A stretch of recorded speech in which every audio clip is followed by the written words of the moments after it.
La réponse d'Adam Bombole à Ramazani Ndakala qui réclame la paternité de la gratuité de l'enseignement. Idopes viva! Viva! La gratuité reconnue par la Constitution, qui n'est pas une œuvre individuelle, n'a jamais été appliquée sous Joseph Kabila Kabange. Nalingala. Gratuité aux alliés, koyeba na kati ya Constitution. Aux alliés affaire ya mutumo côté. Ezali affaire collective. Batikala ko appliquer ya mon atango ya Joseph Kabila. À ce continuer. Reconnaître ses mérites en fatigue n'est que justice. Alors, qu'on reconnaître que Moutou Liboso a sali application, il y a ma solo, il y a gratuité, qu'on reconnaître que les affatis, les alliés qu'on a la Moutou Moko juste, ils ne peuvent vivre. Or, sont aux ajustés, aux injustes. Et puis l'injustice, les alliés méritent reconnus au diable. Donc, Moutou, avant qu'on reconnaisse la gratuité, la fatité, azali émanation, il y a diable. Il ne peut vivre. Le vice-président de la Banque mondiale, Jean-Christophe Carrette, vient de donner 5 milliards. Il ne peut vivre. 5 milliards pouvant soutenir la gratuité de l'enseignement pendant 5 ans. Et là que je vois mes amis, dans l'émission, il y a un discours à Liboso, il y a eu de pèse dans la campagne en 2023. Qui peut les caisses, c'est Nini Batoumazui. Oh, tu signes encore. Na Fati 2023, ils sont nés dirigés. Tu signes encore. Na FCC Cash.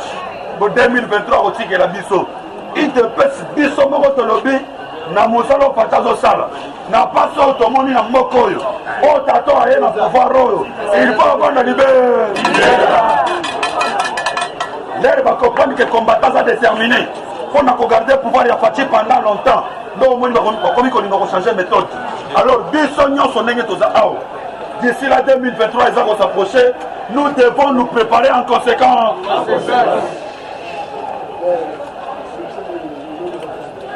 Le paiement des salaires des enseignants et leur transport. Na 5 milliards wana. Et ça lui peut aider pour le paiement et salaire. Il y a enseignement et transport na bango. Alors, Kobangate, ce comme on est enseignant, a commis qu'on l'a bien véhiculé, a commis qu'on roulait carrosse, et Zali Makambo ya Fati, le frais de fonctionnement des écoles pendant 5 ans. Makambo ya offert le frais de fonctionnement dans l'école. À vous! 5 milliards de zawana pour nos frais de fonctionnement. La construction des hôpitaux et routes républicaines. Félicitations de chef de l'État, son Excellence, Monsieur Félix Antoine Tshisekedi pour sa diplomatie. Idopes viva! Makamoyo Badomolomis. Moi, je ne veux pas attaquer ici seulement la Mouka. Je ne veux pas attaquer ici seulement le FCC. Je vous rassure et je lance un appel. Ceux qui n'ont pas parlé, n'a parlement de vous et Yabiso. Ah, le FCC et le Lamouka, tous sont nos adversaires. Dans l'IO et la information à la Mouka, il doit vivre. Information à la Mouka, la Kessini. Au moins, nous avons fait les Kabila. Pour faire la mise sur la Kabila. Wana eza distraction combattant. L'air va occuper la Kabila. Bango koto bazale baza commenter stratégie na bango. Bise to attaquer la Kabila te na Kabila. Na bino. Bino no bando. Idopes viva. Affaire yaba syndicaliste. Les travailleurs des Chinois, des Indiens et consorts. Je profite de l'occasion pour dire que c'était une réunion tripartite hier. Oyo ministre Amituni Ponani Nitilelo. Investisseurs wana balingi ko respecter SMIC et l'UDPS viva. Et il y a eu une réponse. Moi j'insiste sur le fait que nous sommes tous salema. Et quand dit que salema oui, mais que salema progressivement. l'UDPS viva. Donc pour ça, nous avons la divers.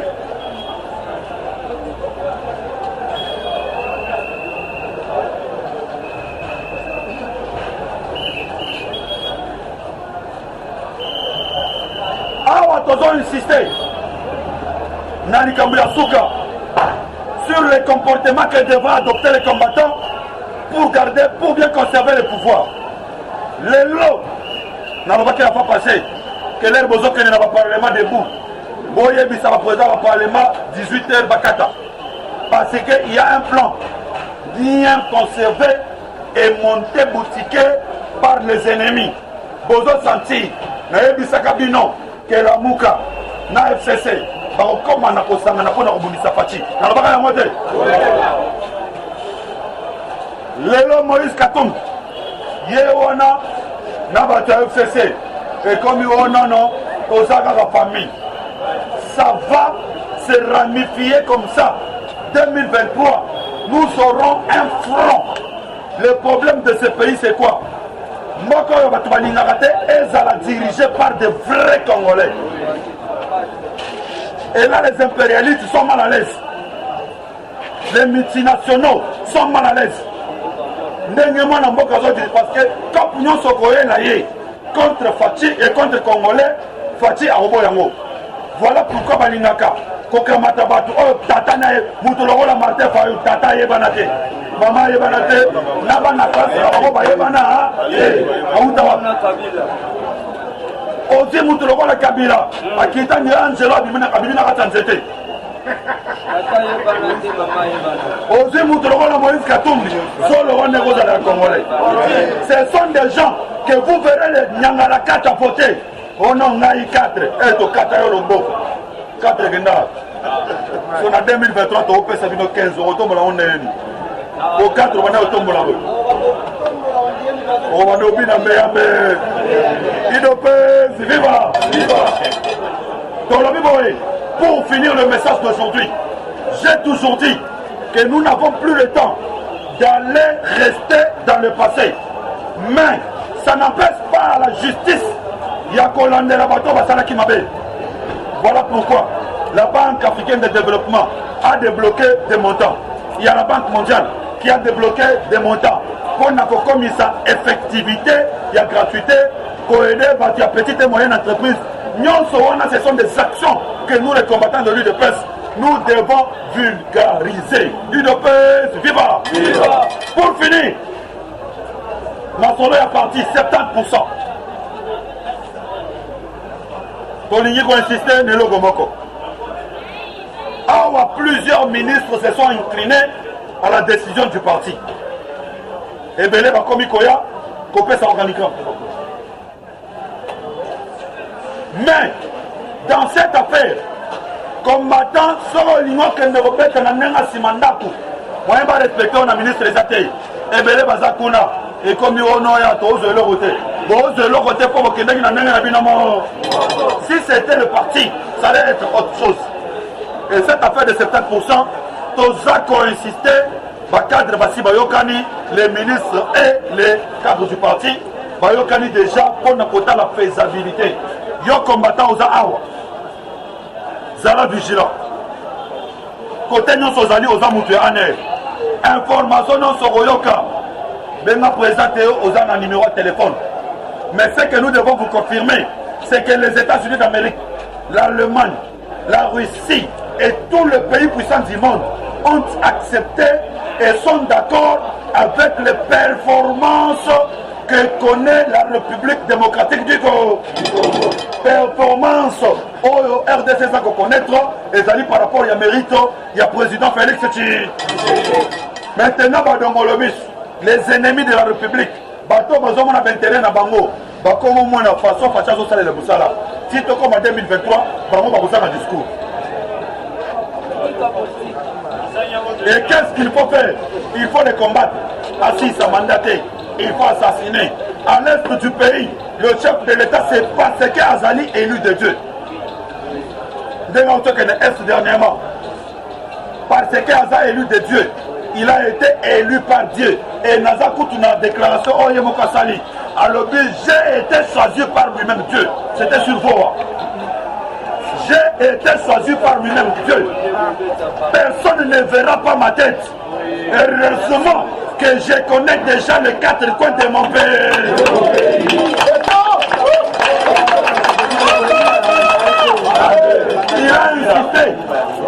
Il a insisté sur le fait que Moutakomona Moutunaye, alors heureusement que je connais déjà les 4 coins de mon pays. Récemment, vous avez vu Joseph Kabila devant une délégation qui transportait les conteneurs. Mon histoire le vit à taille. Et pas on va conteneur nous sommes minutes à Kingakat. Et ça la nuit. Allez zongi. Attends dans la parole au moins Kango. Et Zokende. Et zongi na Sawa automobile.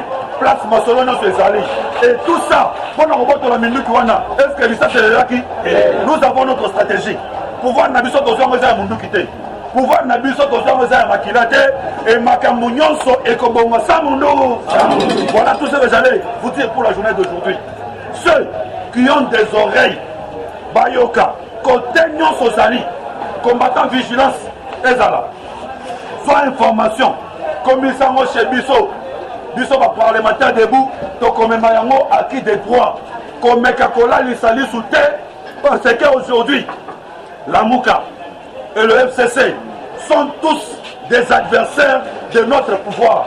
Et maintenant, qu'est-ce que nous devons faire? Makamouya Moutou à la Mouka et l'information exacte. Parce que l'information n'a pas besoin de la Kisani. Et l'information est communauté. Chadar à l'Obiboé. Kabila Zonzom à la pouvoir. Boé, allez, yo Tomboki. Au côté des réseaux sociaux. Aucun parti. FCC, on a. Boé, Nabo. Comme on va FCC, va dire que c'est la majorité. Allez, Bassali n'a pas de prodo. Ça est comme un changement. Toute dissolution, il y a parlement pour nous. Il faut tout n'abattre à l'Obaga.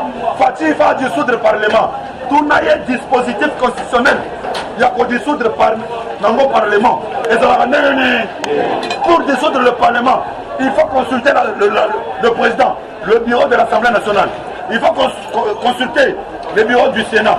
Et aujourd'hui, l'Assemblée nationale est gérée par le FCC. Le Sénat est géré par le FCC. Et là, on va nous attention. Il faut ramener du son à Moboulou. Après Moboulou, tu as un dialogue. Après dialogue, tu as un 1+4. Or, on a 1+4. Kabila pas zonga. Bemba pas zonga. Papa une fois zonga, tu diriges ensemble. Après, tu diriges, tu changes la constitution. Tu as une réforme institutionnelle.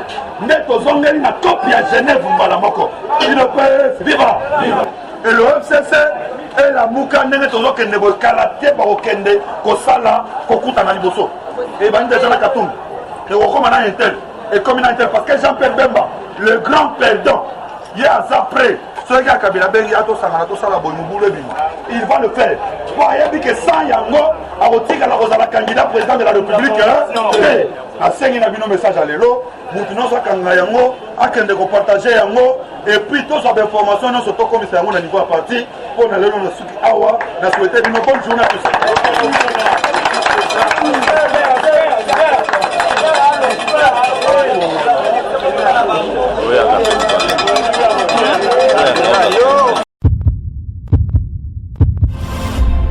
Faire parler de vous. Confiez-nous votre image et laissez-nous la transformer en une identité forte grâce à un accompagnement sur mesure et un suivi personnalisé. De la communication institutionnelle au marketing politique et commercial, Eshima Magazine apporte des solutions de communication à tout type d'entreprise, institutions ou personnalités. Notre parfaite connaissance des outils de l'information et de la communication, mais aussi notre expertise, sont des atouts pour vous conseiller en proposant des solutions efficaces afin de rendre votre communication adaptée, maîtrisée, attractive et persuasive. Tout un champ des stratégies de communication. Magazine congolais d'information générale, Eshima Magazine bat au rythme de l'actualité. impartial, documenté, instructif. Eshima au cœur de l'info. Communiquer de manière impactante nous exige une analyse approfondie de besoins, des objectifs et des cibles. Eshima Magazine assure l'intégralité de la promotion de vos projets, de leur conception à leur réalisation. Conseil en stratégie de communication et publicité, désir de partager, ambition de convaincre. Faites-nous confiance. Nos méthodes de travail, notre rigueur, ainsi que nos compétences comme identité de support des communications font de nous le magazine de référence. Retrouvez Eshima Magazine au 4012 avenue Oia dans la commune de Kintambo à 2 minutes de magasin. Contact eshima-magazine@hotmail.com. Téléphone +243 85 11 34 444. Eshima Magazine, un nouveau standard d'information.